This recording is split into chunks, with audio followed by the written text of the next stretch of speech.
पुण्यामध्ये झालेल्या एका कार्यक्रमानिमित्ताने कपिल देव, चंदू बोर्डे यांनी हजेरी लावली होती।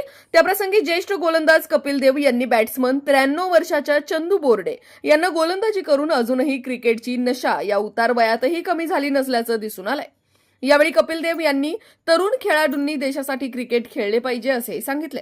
चंदू बोर्डे यांनी या ग्राउंडवरच्या आठवणी देखील सांगितल्या।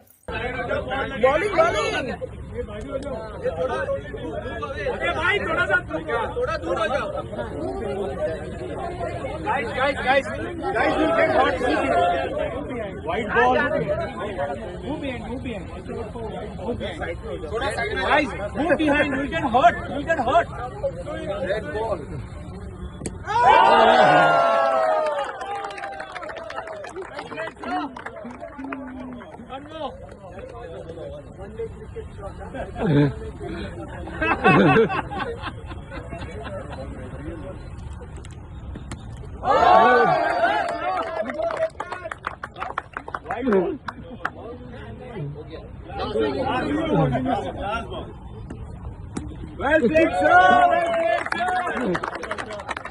अशाच नवनवीन बातम्या व घडामोडी पाहण्यासाठी आमच्या चॅनलला लाईक, शेअर व सबस्क्राईब करा।